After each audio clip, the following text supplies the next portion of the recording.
Alrighty, welcome back everyone. It is LaughNgamez here. I'm back with another Starcraft 2 1 versus 1 bot AI cast.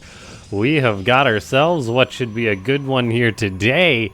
It's gonna be Zena taking on Ketroc for starters. I say for starters because we're going to be doing another one of these special videos. The three cheeses, the three cheese blend, if you will. Not necessarily cheese, just more shorter games. So we get a wider variety of these bot matches. So we can see the nitty gritty early games. And so yeah, ladies and gentlemen, make sure to go ahead and click that like button before we get too far into this one. Subscribe to the channel if you haven't already. Click that bell icon. We're getting close to that 10K subscriber mark. Join the Discord, which is linked down below. Leave a comment saying more bots. And let me know if you do enjoy these cheesier games, as I certainly enjoy seeing them. It has a nice variety. I'm honestly a little bit concerned for this one, though, as Zena is playing Protoss, and I honestly... It just so happens, like, it must be like the past 3 or 4 Zena replays I've clicked on. It's been queued in as Protoss, so we'll see how it's gonna do, because honestly, I think its Protoss Stalker build has a hard time against these Terran bots. We'll see, though. As far as this one's concerned, we do have Ketroc just doing its thing. It sometimes says it's one-basing it, but it pretty much always gets up that expansion. Reasonably timed. Zena is now sending out a probe across the map, potentially for some scouting, or probably for a gateway if I had to take a guess. We've seen Zena cheese a bit with this in the past. The bunker is on the way for Ketroc. That's so important when it comes to defending this early game aggression. Zena is going to be throwing up a pylon, getting out a couple stalkers on the way. Ketroc's bot, though, has double factory on the way. Then the bunker on the low ground can have Marines load up into that. Yeah, we'll see how the timings on this works out. But as long as Ketroc repairs that bunker, it should be fine. Zena's attack is no joke, though. This is kind of the supercharged attack, ladies and gentlemen. You try and do this on the ladder, the timings will not work out like this. It's because of the speed mining. It allows these bots to get out like extra gateways and stuff a little bit earlier. And that's what allows these attacks to hit so hard. Warp Gate is being chrono boosted for Zena. It currently has 2 stalkers out of third. I'm wondering when it's going to attack. There we go. Now we see it. Ketroc's bot, however, is getting out a Widow Mine and a Siege Tank. And those are very necessary defensive tools. We'll see how this timing is going to work out. If we're going to see like a Warpin group up with these 6 stalkers when that attack happens. How long does it take a gateway to transform? 7 seconds. Which seems like no time at all. However, it could mean that this is a little bit disjointed. In come the stalkers for Zena, now going to be attacking in. However, they see the bunker and they immediately think, nope, Widowmine will burrow, take a few shots. However, it does not go down. One stalker is going to take one for the team, and oh, the Widowmine actually gets out of there. So that is a big win for Ketroc's bot for the defense. Initially, SCVs are being pulled off the line. The tank is sieging up, getting some shots off. Zena is pretty good at avoiding those tank shots. We've seen, oh gosh, I'm blanking on its name. Team Eris's Protoss bot in the past couple videos, it was eating tank shots.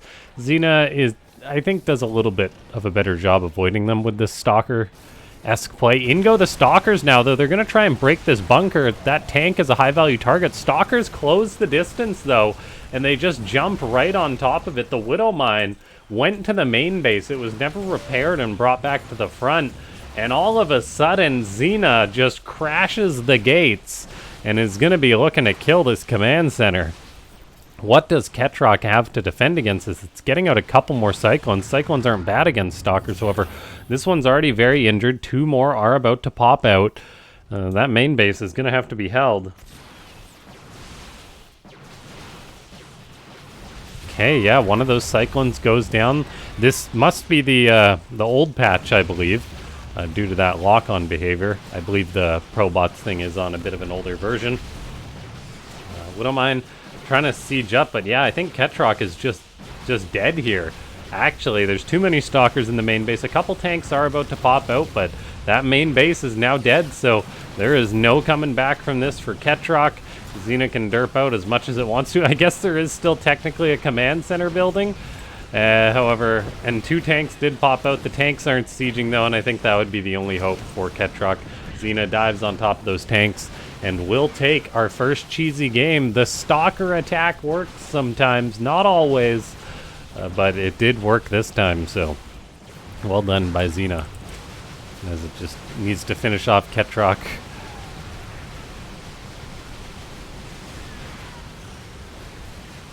And there we have it. I'll see you guys in the next game. All right, here we are into the next game. I pressed the wrong key for a second. I was like, wait a second. This game's got to get moving. Oh boy, I just read that name. I'm going to have a hard time with this one. Cadena? Cadena? I think that's got to be it. We'll go with that anyway. We've got a ZVZ between Eris and Cadena, a bot that I've never cast before, so we're going to see either this bot is a sleeper or it's potentially going to cheese just really well. Out go. So Cadena going for that spawning pool first, and then we'll see what it's going to do with its money. Is there going to be a hatchery on the way behind this? Looks like it. Yes, that hatchery is going to go on up. I do want to say one of the worst changes that's happened in StarCraft 2 in a long time, in my opinion, is the fact that they gave hatcheries one more base range so that we don't get the cheeky proxies on creep anymore with like a Zerg sneaking a spine crawler into the opponent's base. Anyway, that's my slight rant. We do have a hatchery up, so Cadena is macroing up. It's not just going to 12 pool like I thought this game would be. And then Eris just doing its thing. Hatchery, spawning pool, third base, not long after, I don't think. And then it'll just want to try and macro up and weather the storm, which I imagine is a nightmare for Team Eris to be able to try and program a bot that never gets killed before it hits 200 supply. That is a tall order. Now, Cadena hasn't shown us it making anything else. It's got that extra hatchery done. It just made a queen, getting up the gas now. Lots of money. It is speed mining, so it's not like this is some old bot we're seeing.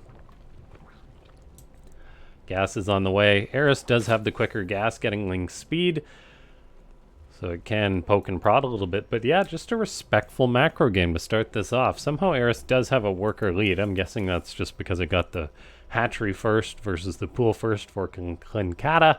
That will even up. And yeah, ladies and gentlemen, click that like button for casting on hard mode with this bot's username. Now we do have scouts going down. Eris does send out its 2 Lings. No third base for the blue Zerg yet. I think we'll see that sometime soon. There is a Roach Warren on the way now for the red Zerg. Can these Lings get in there and identify it, even if they do? I'm not sure that'll necessarily set off alarm bells. They do see that Roach Warren. The third base will continue up, though. It's not like they've seen mass amounts of units or anything, which I imagine could be a way that Eris bases its scouting reaction. Like if you program your bot, it's getting a third base, and then you see, oh, there's like 10 supply of enemy units that your scout sees, to like cancel the third and then make some of your own units. That would be a way to go about programming it. Now we do have that Ling, yeah, just running all over the place.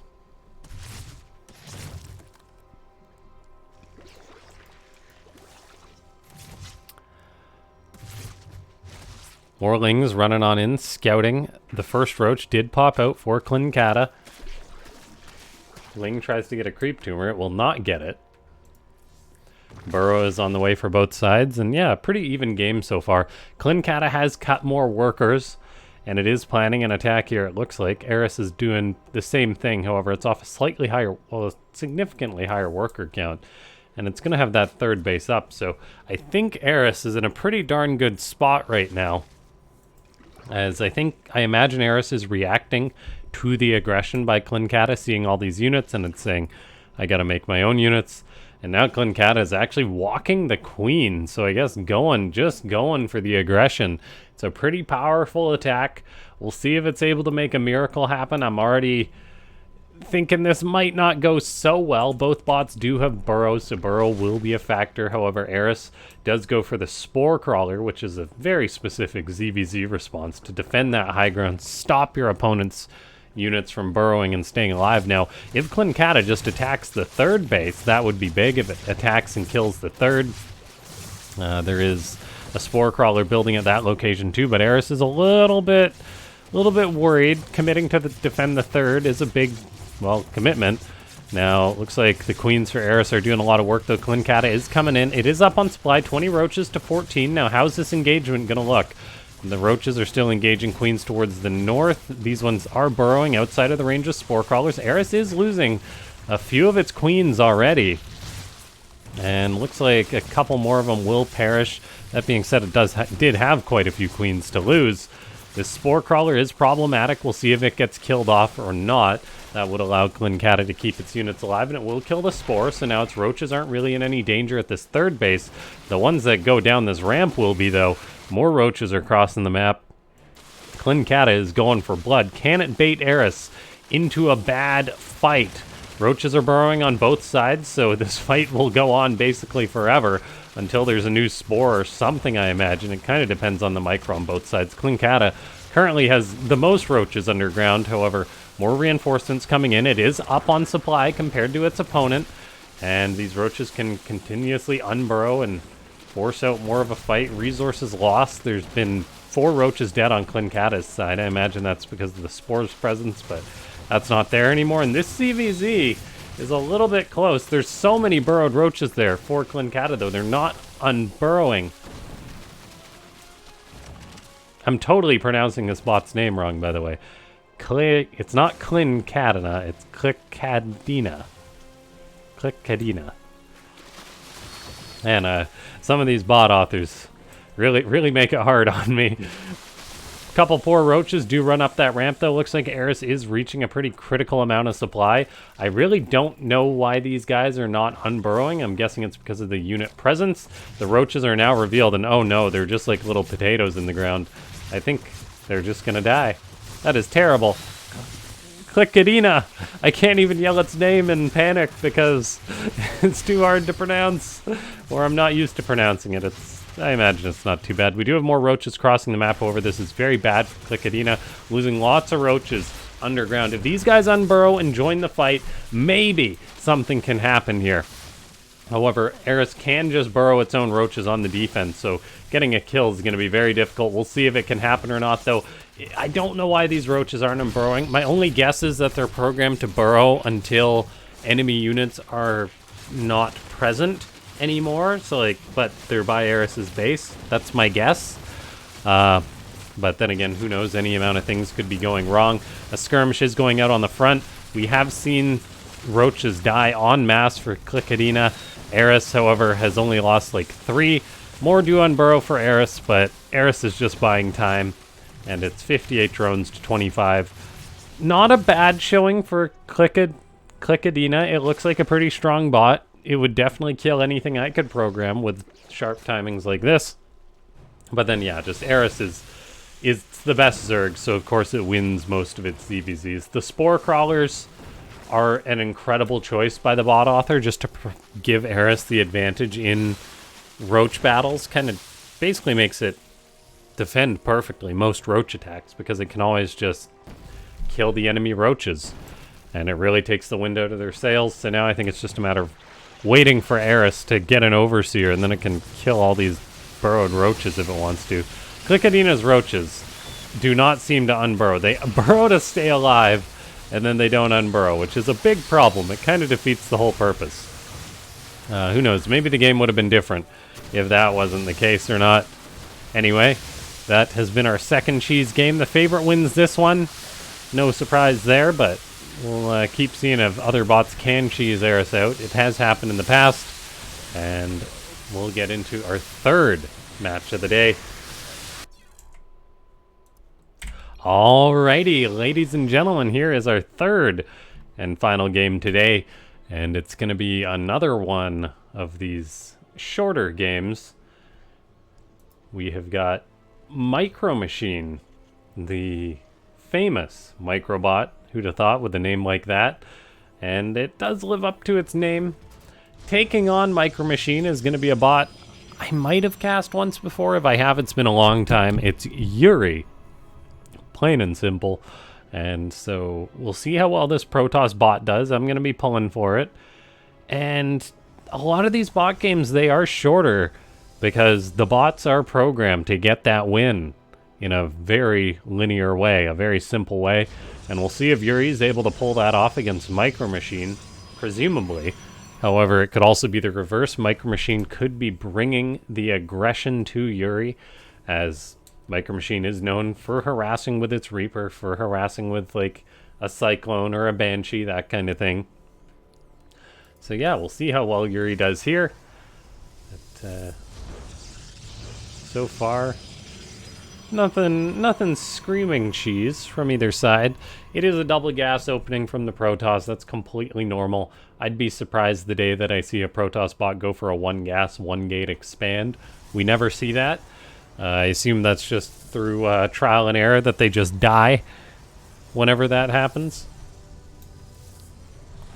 The Zealot is now on the way for Yuri, chrono boosting that out, so going to potentially send that across the map. We'll see if it's able to get much done. I think that's going to really alter the game based on how many Reapers MicroMachine goes for here. If MicroMachine goes for a second Reaper, that will be problematic for Yuri. If it goes for just 1 Reaper, this Zealot could potentially get something done. Although it does look like it is just a defensive Zealot for now. Cybercore's on the way. Couple of gateways as well. I think we're going to be seeing some old-fashioned aggression here. The Reaper is just scouting out for MicroMachine for starters. So checking for cheeses. I will make it across the map, I believe, and then start to go aggro. So far, no Stalker has been fired up, but there's actually an Adept on the way for Yuri. That's cool to see. Triple gateway building. This is the old Protoss 4 gate, but supercharged because it's a bot game. And we did see Zena's succeed against Ketroc, so maybe Yuri's can succeed against MicroMachine. If Yuri goes mass Adepts, I'd absolutely love that.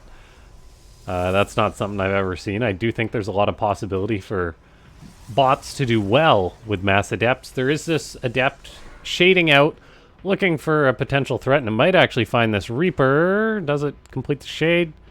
No, it doesn't. So the bot is programmed just to throw that out there. I wonder if it'll complete the shade if it sees something. Anyway, though, MicroMachine could be in a bit of trouble here, seeing as how it is just making Marines. There's no bunker in sight. And Yuri is going to be going across the map with quad Stalker production at a time. There's currently only 2 out, soon to be 3, though. That number is going to grow and grow as time goes on.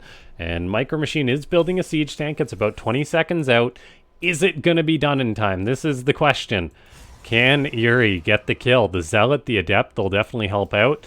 Is there going to be pooling from Yuri before it goes up this ramp, or will just one Stalker try and be a hero? The answer is the Stalker's going to try and be a hero. He runs up the ramp. He takes a shot. Now in comes the Zealot too. That can buffer for these units. That Stalker's going home. How far will it go? That's the question. MicroMachine taking a bit of pressure now. There's 2 Stalkers, a Zealot, the Adept shading on in as well. SCVs are being pulled. The tank is sieged up on the high ground. And so it's really going to depend how far Yuri tries to take this. That injured Stalker came back, and Yuri is being pretty passive with this. However, 4 Stalkers can do well for themselves. Moving in, pick off a Marine. The tank will be the problem for Yuri to try and deal with that. However, if it can, say, just kill the natural, that could put it in a good position. It is playing incredibly passive with these Stalkers, just firing a shot and then retreating. It's kind of refreshing to see just how it's almost being too passive, but I don't want to criticize that because all these Stalkers are staying alive for now. MicroMachine has taken a lot of shots, even with a Medivac healing these Marines. This is not good. The one tank is basically the only saving grace that MicroMachine has right now. If that goes down, that would be disastrous. However, if MicroMachine makes another tank, that could really help it out. It made a Cyclone. I'd like to see another tank. This natural base is taking a lot of pressure. The Stalkers are being shot. Looks like Yuri has relatively basic but very logical programming. cycle the stalkers back, let them start regaining up that shield, then send them back on in there. So cool approach by the bot author to try and keep these units alive and make use of that regen shields mechanic. The tank, though, will be a nightmare as this continues on. The stalker count will in theory grow, and more of these will just cycle in, cycle out eventually. And so MicroMachine really is just losing everything here. Tank gets a shot off on a stalker. It immediately says, my day is done. This command center now is going to be the target. The problem for Yuri here, though, is trying to get up this ramp as we see big shots go off. And that wasn't even what I said is the problem causer. But oh no, stalkers are running. It had high ground vision, so I guess it issued a move command up there. But oh, Yuri makes a big mistake. That was a big mistake by Yuri. And that wasn't even what I was talking about. I was concerned with the presence of these Banshees on the way out now. So, looks like MicroMachine has done a good job holding this for now. We'll see if there's an overextension by the Protoss, or by the Terran, pardon me. But as I say that, there's now a Banshee out, able to shoot away. And it looks like there's no behavior to detect a Banshee or handle it for Yuri. So, MicroMachine getting out these Banshees is in a pretty darn good spot. This stalker is like, oh gosh, what do I do? Why am I dying from above? I'm not programmed to recognize this. And so this Banshee is hugely problematic for the Protoss bot. Looks like Cloak will run out there, but still Yuri has lost most of its units. The attempt to get up the ramp was problematic. Bit of a programming flaw there. I guess it had high ground vision, issued the command, and then it just, like, I guess was trying to attack, but it didn't have vision. I don't know. Anyway, yeah, I think it's safe to say that MicroMachine probably has this one. If the early game doesn't work out for one of these less developed bots, then it doesn't usually win when things get more complicated in the late game. Yuri, though, a very cool bot to watch indeed. I love the behavior, just to simply pull the stalker back to keep it alive and then send it back on in there. And it did really put the pressure on MicroMachine. At the same time, though, we do see why MicroMachine, Benbot, Ketroc, why they all invest in these early siege tanks. They save against a lot of this early aggression. Tanks are now inching forward. And yeah, I think it's just a matter of time till Yuri falls to pieces. And so, ladies and gentlemen, if you enjoyed this one, make sure to go ahead, click that like button, leave a comment down below saying more bots if you want to see more bots and more of these cheesy games. I definitely enjoy the variety. It is the spice of life after all. And I'll probably cast a couple pro games coming up here sometime soon too. So yeah, thanks so much for tuning in. I'll see you guys next time.